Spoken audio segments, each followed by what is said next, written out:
Watson, dry as dust sense of humor in the Financial Post, July 11th.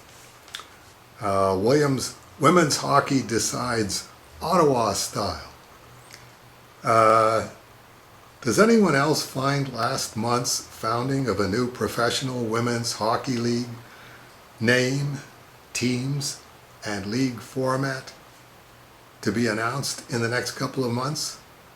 Season starting next January? A little peculiar? See, you can't do that in Canada, but what the heck? I'll put my hand up. Yes, I found it a little peculiar.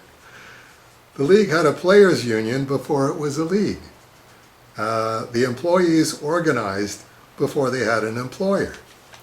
The Professional Women's Hockey Players Association, PWHPA, which brought together many of the stars of the Canadian and U.S. national teams, formed after the collapse of the Canadian Women's Hockey League in 2019, and went off in search of, you might say, a league of their own.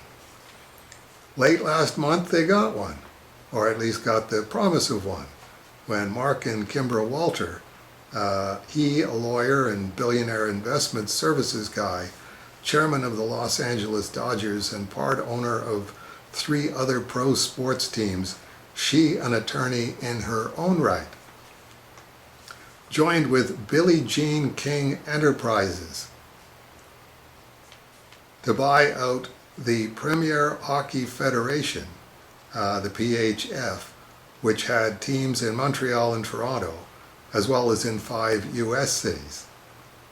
This spring, the PHF's Toronto Six won the Isabel Cup, named after Lord Stanley's daughter Isabel, 1875 to 1963, the first Canadian team to do so since play for it began in 2016, and now also the last, unless the cup migrates over to the new league. Anyway, all of this is complete hate speech, completely illegal in Canada, but it's William Watson. What does he care? It's like, this just seems really weird to me, so I'm going to write a column about it. And as I say, I found it a little peculiar too, and always happy to find somebody else who finds things peculiar that I find peculiar. That'll do it for the weekly update. I'm not going to read any more of that column to you. And I hope we'll see a bunch of you again next week.